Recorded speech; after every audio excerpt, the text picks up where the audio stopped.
안녕하세요. 내 맘대로 무생활의 블랙마린입니다. 오늘은 플래티넘 버터플라이 코일을 키우기 위한 준비 과정 중에 상면 여과기 설치와 똥물로 물잡이를 했던 과정을 보여드리겠습니다.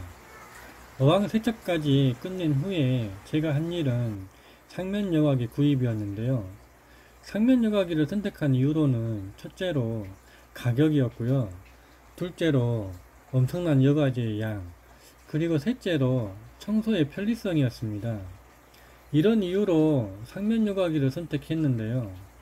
카페 활동을 하면서 알게 된 분의 도움으로 상면을 자작해서 저렴하게 파시는 분이 계셔서 나름 싸게 좋은 상면을 제작할 수 있었는데요.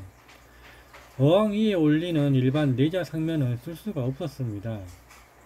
그래서 이번에도 밑그림 그리기를 먼저 해야 했는데요.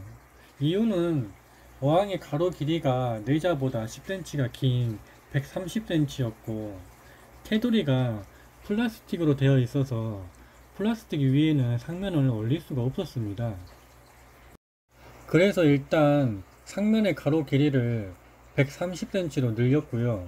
다행히 어항 가운데 보강대가 있어서 보강대 위에다가 상면 여과기를 올릴 수가 있었습니다. 하지만 크기도 크기지만 무게가 상당할 것 같아서 어항 보강대 위에다가 올리는 거는 조금 불안했습니다. 이러던 중에 테두리 안쪽에 뚜껑을 걸 수 있게 작은 테두리가 있었는데요. 여기에 걸면 좋겠다는 생각이 들었습니다. 그래서 상면 여과기 중간에 보강대를 붙여서 그 테두리에 걸칠 수 있게 제작을 했습니다.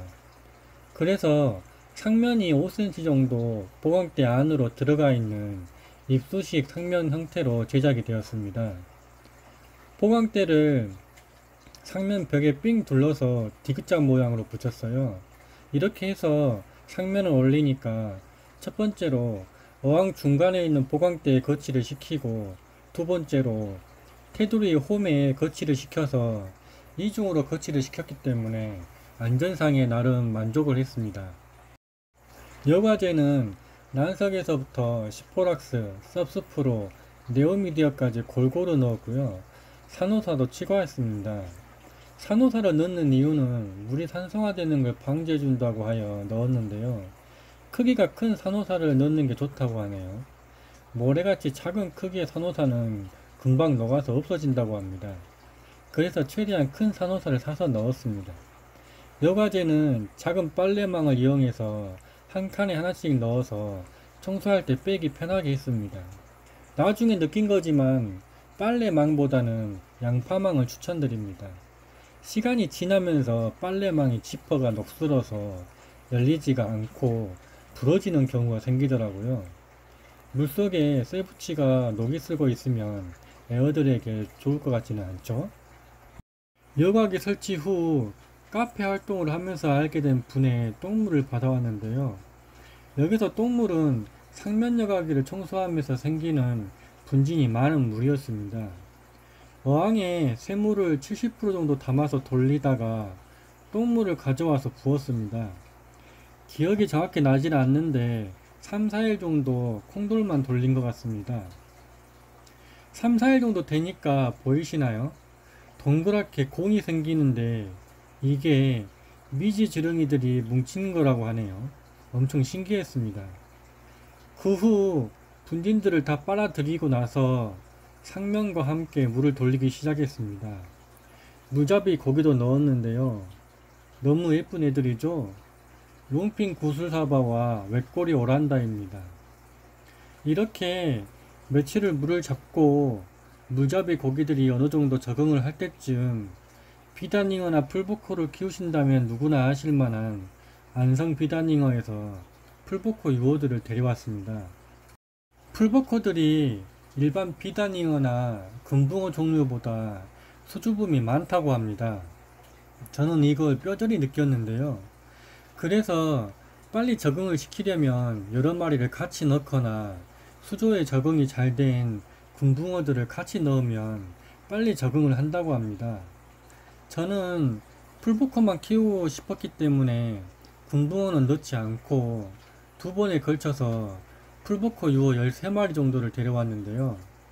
저희 집 애들은 오자마자 첫날은 어리둥절해서 잘 돌아다녔는데 이틀째 되는 날부터 구석에서 구멍을 파기 시작했습니다. 그냥 보면 꼭 비너왕 같아 보이시죠? 이런 모습을 거의 3, 4개월은 본 것 같아요. 어항 벽을 검정색으로 해주면 더 안정감을 갖는다고 해서 앞면만 빼고 3면을 검정색 시트지를 붙였습니다. 이렇게 했는데 적응하는데 거의 반년은 걸린 것 같아요. 제가 적응을 했다고 말씀드리는 거는 구석에서 구멍을 파지 않았다는 겁니다. 쳐다보면 바로 구석지형이었습니다. 한가롭게 돌아다니는 걸 보기까지 거의 1년이 걸린 것 같아요. 제대로 된 물멍을 하는데 1년이 걸렸다고 해도 과언이 아닐 듯 합니다. 금붕어들을 같이 데려왔으면 좀 더 빨리 적응을 했을지 모르겠네요. 이렇게 저와 풀부코의 연이 시작되었습니다.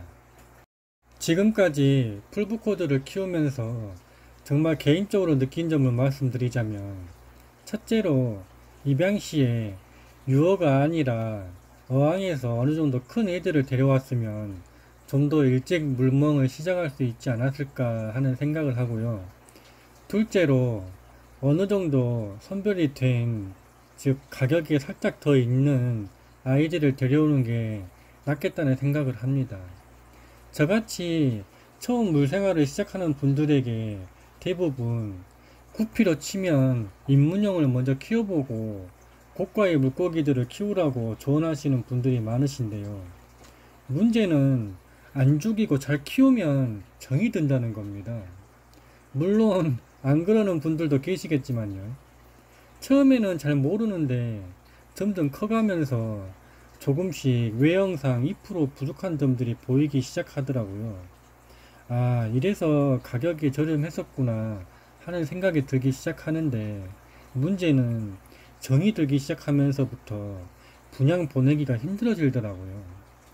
더군다나 유어 때부터 키우기 시작하면 더더욱 그런 것 같아요. 저도 지금 애들이 커지면서 몇 마리는 빼야 할 상황인데 쉽지가 않네요. 셋째로 딱 한 분의 말씀만 듣기를 바랍니다. 카페든 유튜브든 동호회든 물생활에 정말 많은 지식들이 넘쳐나는데요. 이 사람 저 사람 말을 듣다 보니 정리가 안 되더라고요. 넷째로 이게 정말 이 영상을 보시는 물생활을 시작하시는 분들에게 드리고 싶은 말씀인데요. 저는 똥물을 받아와서 키우기 시작했는데요.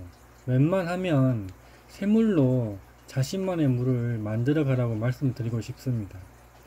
자신만의 물이라는 거는 사려주는 방법, 환수하는 물의 종류, 환수 주기, 온도 설정 등등 자신의 물생활 노하우를 만들어 가라는 겁니다. 물생활에 정답이 없다고들 말씀을 많이 하시는데요. 제가 생각하기엔 물생활에 정답이 없는 게 아니라 정답이 많은 것 같습니다.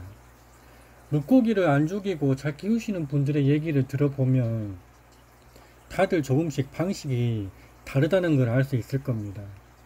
환수를 일주일에 2~3번 하시는 분, 한 달에 1번 하시는 분, 밥을 하루에 5번 주시는 분, 하루에 1번 주시는 분, 직수를 쓰시는 분, 필터를 사용해서 물을 받으시는 분, 히터를 쓰시는 분, 안 쓰시는 분, 사료만 주시는 분, 이것저것 섞어서 주시는 분, 조명을 많이 켜주시는 분, 자연광만 쓰시는 분, 정말 가지각색의 방식들로 키우시는데 문제는 다들 잘 키우십니다.